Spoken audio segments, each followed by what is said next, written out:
From Eyewitness News, this is Newsmakers. Governor Lincoln Chafee's budget proposal is working its way through the legislative meat grinder. And with all due respect to our colonial-era Commonwealth neighbors to the north, a restaurant-backed Tea Party-style protest this week over Chafee's pitch to increase the state meals tax.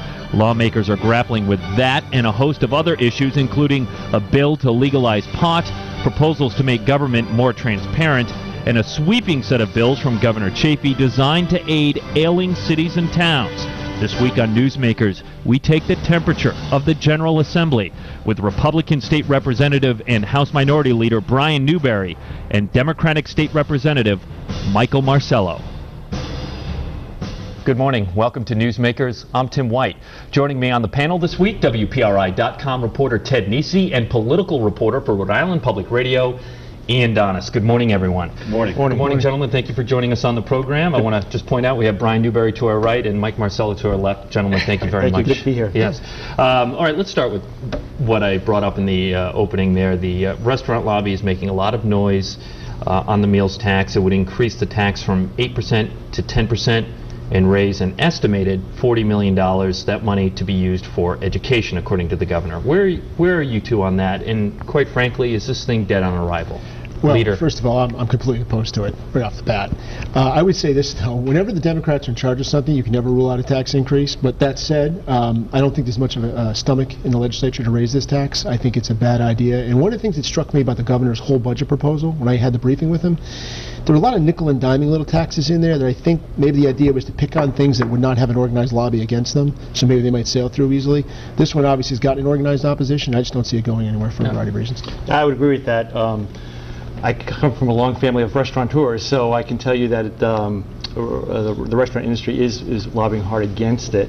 Again, it only raises $40 million, and the money's been earmarked basically to accelerate the school aid funding formula. So I think that maybe the governor's proposal to accelerate that formula won't go through, and that from that we'll be able to peel back that tax. So what you're saying is do not accelerate the funding formula. Exactly. It would be great to do if we had the money. We don't have the money. But guys, you know, the critics of what you're saying here might say that we're nickel and diming people $2 on a $100 bill for a restaurant versus $40 million going into our public education system. Well, two things. I'm actually not opposed to accelerating the funding formula. I just think we need to find the money by cutting other places in the budget, not by raising taxes. Like what? I went back to last year. There's $100 million.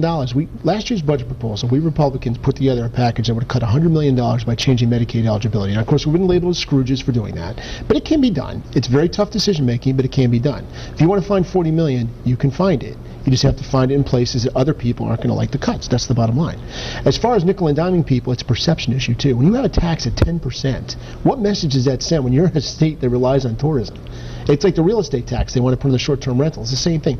We rely on tourism for a large part of our economic development. We have tons of good restaurants in Providence and Newport.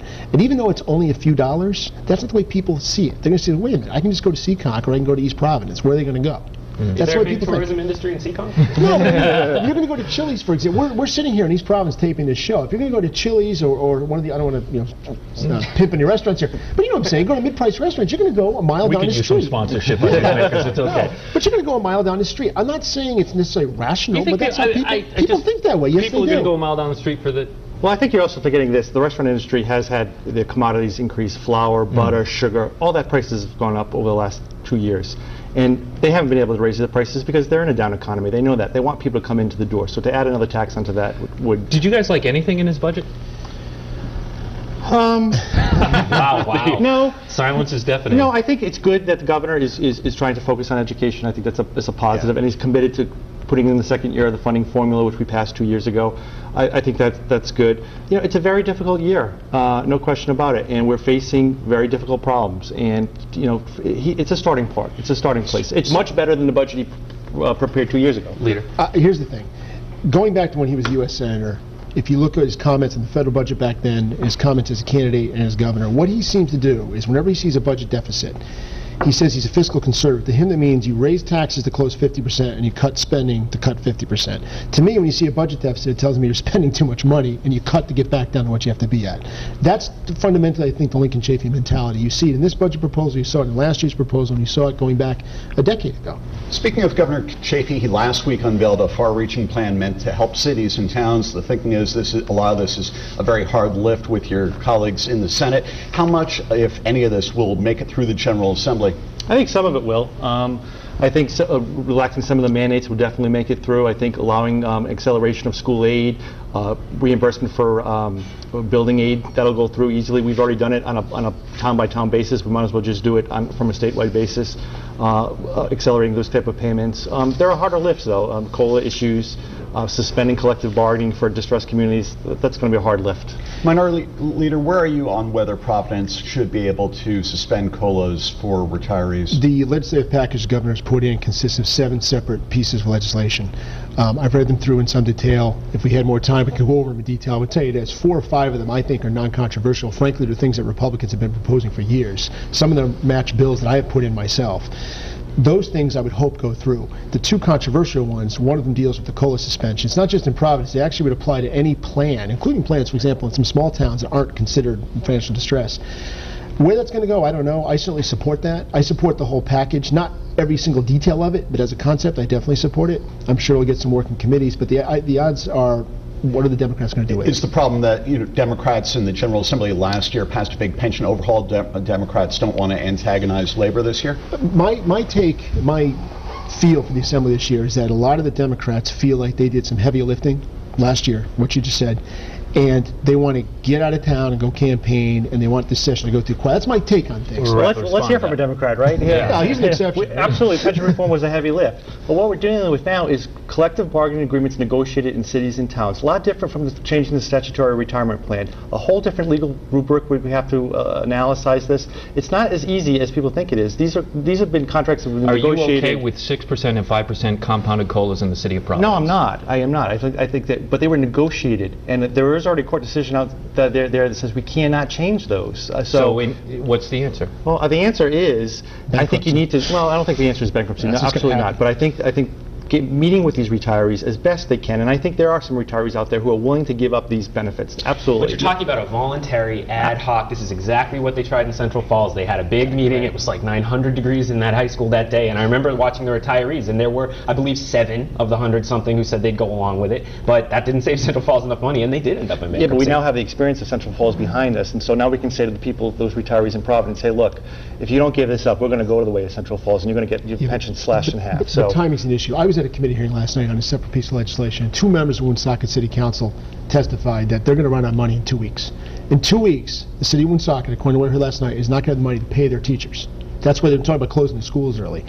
Bankruptcy is going to happen for some of these cities sooner rather than later. What the governor is proposing is distasteful to a lot of people. There's no question about it. It's a question of what's worse. This is an attempt to stave off bankruptcy.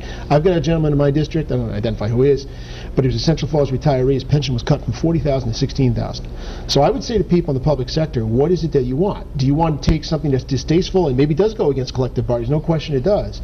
But do you want that, or do you want to find yourself unemployed? Do you want your salary cut in half by a receiver? Do you want the federal bankruptcy judge to sit there and cut your pension in half? That's the problem. That's going to happen. It's not a hypothetical. It's going to happen if we don't act. Right. I just think we have a huge legal battle ahead of us with these collective bargaining agreements. This is a total different area than what we did at the state level for the state pensions and MERS. Different battle, different analysis altogether. Partly because of rules that the General Assembly has put in place, though, right? You have given a separate set of rules to city and towns that they have to go into collective bargaining on pensions. The state doesn't have collective bargaining on pensions, which is an explicit choice the General Assembly made. Correct, and under the governor's proposal, he has a proposal that says that no local plan can be greater than the MERS plans or the state plans that we did. My opinion is we should just collapse all these into one plan and go into MERS. Yeah, how do you feel about that? I was going to bring that up.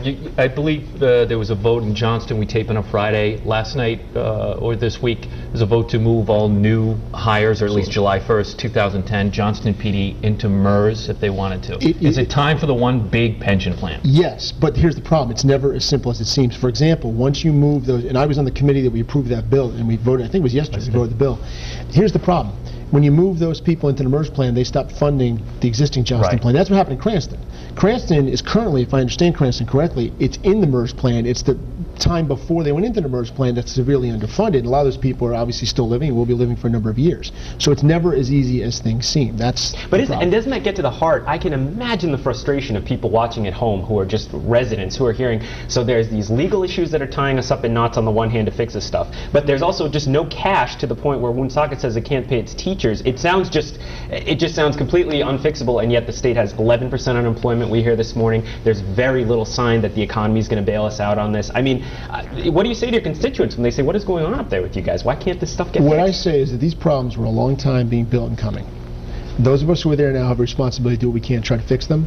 No matter what we do, we're going to anger a lot of people. People need to understand that what we're doing, I don't enjoy doing this. I don't enjoy cutting people's salaries and like that. It's not why I go up there. I go up there to fix the state's fiscal problem, and I'm trying to find a solution that is the best of a bunch of bad alternatives. More recently, though, the General Assembly has passed a series of budgets that have cut almost $200 million in local aid for cities and towns. So how much responsibility do you and your colleagues bear for the fiscal plight of cities like Woonsocket and Providence? Well, I think the message to those cities and towns was get your own fiscal house in order. The money has dried up from the federal government, from the state government.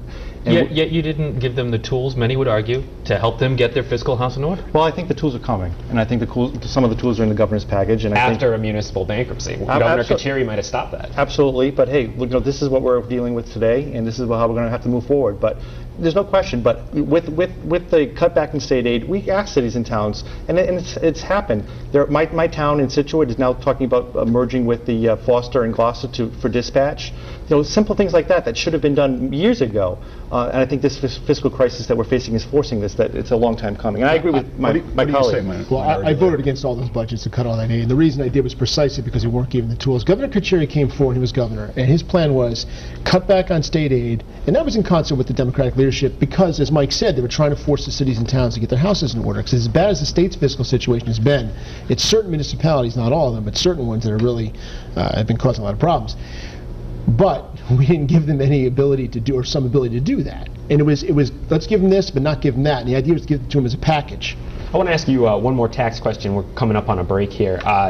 Income tax is being discussed a lot up there right now. And just quickly, two-parter. Are you in favor or against the Samini bill that's getting a lot of attention, which would raise it to 9.9%? And is there any room between that and the current rates to raise income taxes? I'll start with you, Rep. I would say that the leadership of the General Assembly has made it clear we're going to use broad-based tax increases as a very last resort. I don't think it has any support. We're going to keep it to 5.9 where we need to be and go with that plan. Okay. The Samini bill is one of the worst pieces of legislation that's been introduced in the General Assembly this year. And if we want to talk about it for the rest of the show, I can explain and defend my position on it. You have some time, so please. Yeah, here's the thing, okay? First of all, the Samini bill is intended to raise revenue, all right? I don't know how much revenue it's going to raise precisely, but I can tell you from looking at the Guthrie proposed amendments from the last two budget cycles, which are essentially the Samini bill, it doesn't raise anywhere near as much money as people think. It doesn't raise anywhere near as much money as it would take to solve our fiscal problems. So if the intent of the Samini bill is to solve our fiscal problems, it's a failure. If the intent of the Samini bill is to push an ideology that says we need to share the wealth, I see it's a failure from an ideological perspective. This is not about good public policy. To me, it's about punishing people who are the so-called rich. The reality is this. The rich, the guy, the Mr. Moneybags, the guy in the Monopoly box, that's not who's going to be paying these taxes. Who's going to be paying these taxes are small business owners, people who are professionals, people who make money, but they're not super rich. The people who are living on their yachts are, for the most part, not living in Rhode Island 6 months and 1 day of the year and paying taxes here. Okay, we're not actually taxing the rich. We're taxing the productive. Is there a ceiling then in which you would allow it to go up if you're concerned as small business and $250,000 is that line in the sand? Would you be willing to raise that line? No, for two reasons. Number one, I think we should actually lower our tax burden overall. But more importantly, just from a timing perspective, the whole point of lowering the income tax in the first place was to try to inject some business development into the state. That needs time to work. The worst thing you can do in tax policy, whether you go up or down, whatever your view is to keep adjusting your tax rates. Businesses and people need predictability. When you start bouncing your tax rates all over the place, but wait a minute. So I can anger the control room here and delay a commercial break more. He says the last resort is we won't do broad-based tax increases. And we haven't actually. The Democratic legislature last year, we were the ones who passed tax reform. Can I ask you something? Has your real estate taxes gone up? In the past 10 years? Yes. Yeah, and of course it has. So how can you sit here with a straight face and say that the General Assembly hasn't raised taxes? Oh, I never said that. I just didn't vote for it. Well, by taking this stand, many would say you are doing that. You're raising taxes by forcing the hands of cities and towns to do it. We're not cutting the spending. That's the problem. We're lowering the income tax, we're cutting the state aid to the cities and towns, forcing those property tax increases, but we're not cutting overall state spending. Our state budget is about $8 billion. We have a million people. It's absurd. I think that the goal in cutting in stopping that aid is to get the cities and towns to get their fiscal houses in order. So is it automatic that if we cut state aid that the taxes are going to go up at the local level, property level? No. My taxes in Situate are not going to go up this year. All right, we got to take a break. Prepare to get your open government on when we get back on Newsmakers. Our guests this week, House Minority Leader Brian Newberry and State Rep Michael Marcello. We'll see you in a bit on Newsmakers. Welcome back to Newsmakers. I'm Tim White. To my right, Ian Donis from Rhode Island Public Radio and WPRI.com reporter Ted Nesi. Our guests this week, we have House Minority Leader Brian Newberry and State Rep Michael Marcello. And Rep, I want to talk to you about a bill you have out there to strengthen our public records laws. And I do need to disclose that I'm a board member of the New England First Amendment Coalition, and I am involved in groups to change that aspect of our laws. There are 2 Senate bills, including one from the Attorney General, and then there's yours on the House side. And I believe the AG also has one on the House side, correct? Okay, merit bill. Look, you know, these bills have been submitted in the past, and they're just not sexy enough for lawmakers, state lawmakers, to care about it. So what are you going to do differently to get this one some juice? Well, I think, first of all, the Attorney General and I have agreed on one very important provision of the bill, that it will be a sea change in Rhode Island law that basically will remove the presumption that records are closed unless they're open. And we have a balancing test. We adopt the balancing test, which is the Federal Information Act, and that's huge.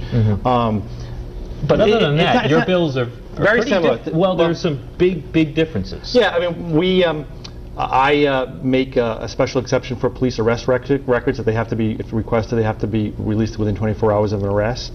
I also make sure that, my bill also makes sure that policy documents, correspondence from elected officials to elected officials remain public. And in other words, if I'm writing a letter to the governor in support of a piece of legislation or against it, that would become public information. And presumably that would also apply to emails, which is something that we've run into here.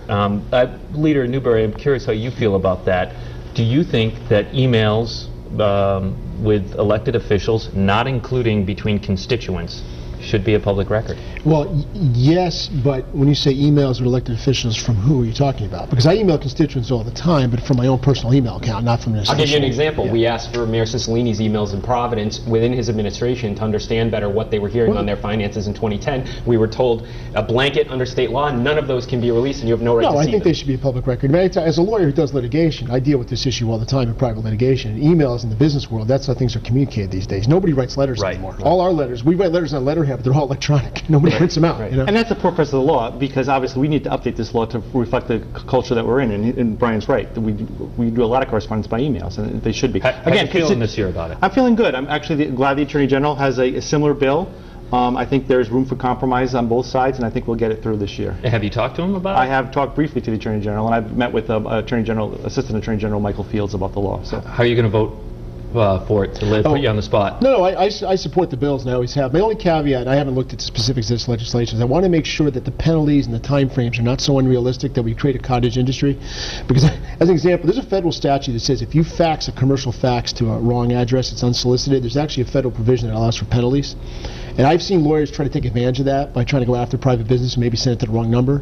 This isn't quite the same, but I want to make sure we give a realistic time frame, especially for local officials. I don't want my town in North Smithfield, for example, I don't want the town clerk's office to get a Freedom of Information Act request or a state Freedom of Information Act request and respond one day late and have someone try to generate some funds. So, my bill, 7 business days. I mean, that's more than reasonable. I just want Plus, to make they sure can it's have an reasonable. they can trigger an extension, Absolutely. which they almost always do. Trigger that extension, it goes to 30 days. Absolutely. The controversy involving the Institute of International Sport has highlighted a lack of oversight of a pretty big legislative grant to the tune of hundreds of thousands of dollars. Should Speaker Fox have requested an audit of that organization sooner than he did? I think he did it in a timely fashion. When it came to his knowledge that we had a shell of a building there, he's the one who called for the audit. So no, and I think he's on time. He's turned it over to the state police, and he's indicated that he's going to let it go where it goes, and we're going to follow this investigation. $575,000 legislative grant is a huge amount of money, and as you know, most of the legislative grants are $500,000. 5,000, 10,000, but I mean, when you get to $500,000, I think there's room for better oversight Was of the that. Speaker's request timely? Those grants were given out in 2006 and 7 under Speaker Murphy. I have no problem with the way Speaker Fox has handled the investigation. I have a problem with the whole legislative grant program in the first place, which How do you prevent this from happening again? you abolish the program. The legislative grant program is ridiculous, okay? What the legislative grant program is about incumbent protection and helping us get reelected. I think sometimes it gets spun wrong in the media. Some people see it as a way for the leadership on the House and Senate to punish their friends, or punish their enemies, reward their friends internally. It's not about that. It's about allowing all of us, to go out to our communities at election time with a big cardboard check and say, look, I got $1,000 for this. It's a publicly funded campaign donation. That's exactly what it is. The whole program is absurd. I've been saying this for years. And the funny thing is, as the economy's gone down, the amount of money given out each year has actually gone down less. I think it's like $2 million last year. It used to be like $10, $12 million. You applied for 10 grants, if our records are correct. That's correct. And you didn't get them. And I didn't get them, and the process is much more open than it has been. You can go online, look who applies them, and again, most of these grants are $1,000 bucks. The process is open, but do they take is there a vote taken on the expenditure of that money? As part of the legislative budget, as a total, yes. As an individual line item, no. No. And again, in the court, the Is that transparency for someone who's a bit... Yeah, you know, again, it's my requests are online. Is that any representative's requests are online? Is it a program that makes a difference at local elections? I really don't believe it does. Could it go away? I voted to abolish it when it comes up on the floor. But hey, it's there right now, and as long as money's giving out, then I feel the need to get it for my constituents as well. You'd vote to get rid of it. Absolutely, and I have in the past. And yes. I want to ask you, Rep. Marcello especially, what has been, the pension vote was in November, and there's been months now. You're a Democrat. I assume, you know, members of unions who voted for you in your district didn't expect you to go up there and then vote to reduce their pensions. What have you heard? What's been the response? What have you been hearing from people in the months since that vote? Well, interestingly, in my town, I've heard some union members have come up to me and actually thanked me for my vote and said, look, I know that... Really? That actually happened? I was getting my car fixed the other day, and a guy came up to me and says, look, you know, I'm a retired state worker. I know this had to be done. I want to live in a state that I can fund education, fund the arts, and so thank you for that courageous vote.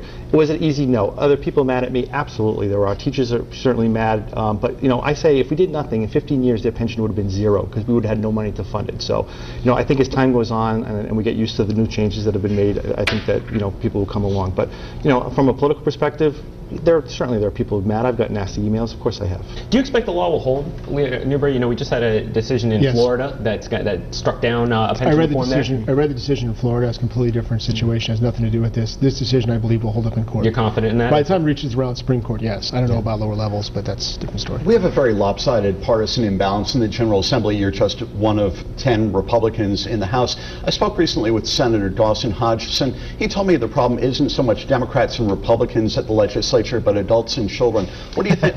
What do you think of that? And how do you make is he right? And if so, how do you make the legislature better? You know, it's very difficult to get people to run in this climate. These are tough decisions that have to be made, and this is the exact time when we need good people to step up to the plate and run. So I do agree that party labels mean less now than they ever did. But happy to be Democrat, proud to be a Democrat, but I think party labels are getting blended in all these issues that we're facing. Adults and children? I think the ideology breakdown is not Democrat, Republican. There's different groups. There's really, I would say, 3 or 4 different ideological splits in the Assembly. There's the progressives, there's the more moderate Democrats, there's some very conservative Democrats, and then there's Republicans who for the most part are conservative. There's exceptions on various issues. The big problem we have with an imbalance in the Assembly, and I would believe this if it was 65 Republicans, so maybe I wouldn't say it, but the reality is when you have that much one-party control, too much happens behind the scenes. It's not open enough. You know, the Senate, you talk to senators, they're always very proud of the fact they decide everything behind closed doors, and they go in and they have a vote, it's 38-0. I'm like, you got to have some open debate. People don't want to challenge things. When you're one of 65 Democrats, it's hard to challenge your leadership because your vote really doesn't mean anything. They got 64 of the people. If you want to have good government, you need more of a balance between political parties, whether it's Democrats, Republicans, or anybody else. You need a balance. It leads to better structural good government. You know, the Assembly gets maligned a lot, the members, you guys, and everybody else. But I sometimes do think to myself, you're both practicing lawyers. I would assume it's very time-consuming to have your full-time job and to be doing this part-time. Now, I know it's not good politically to say, yes, my life's so hard. But I'm just wondering, you know, is that a hard balance to strike, to find the time to get everything done? I'll start with you. It absolutely is absolutely a hard balance. You know, work and commitment and family, very difficult. But you know, if you want to do it, you ask for the job, and if you get elected, you have to do the job, and you do the best you can. So I think most of the members try to do the best they can, and obviously there's some who can give more time than others, and you know, it's worked. No, I agree with Mike. At the end of the day, we have a part-time legislature, and we should have a part-time legislature, so our government shouldn't be so big and shouldn't do as much. I want to two quick questions, very quick answers, please. We have less than a minute left. Letter grade for Governor Chafee, A through F. Rep. Marcello. Oh, I'm not going to give him a grade. He was kind enough not to grade the General Assembly when he was running. That's true. And I think he's doing the best he can in a very difficult situation. I will say, as compared with the former governor, he's light years ahead of reaching out to us. Leader? I disagree with that last comment. But when it comes to his budgets and his stance on illegal immigration, I give him an F-. When it comes to this plan to put forward on the municipal pensions and on pension issues in general, I'd give him an A-. Up or down vote on decriminalizing a small amount of marijuana. Leader? I co-sponsored the bill. Okay, so that's yes. Down. Down. Okay. Well, we're out of time here on Newsmakers. I want to thank you for watching. If you missed any of it, you can catch it on our website, WPRI.com. For Ted Nisi, Ian Donis, I'm Tim White. We'll see you next week on Newsmakers.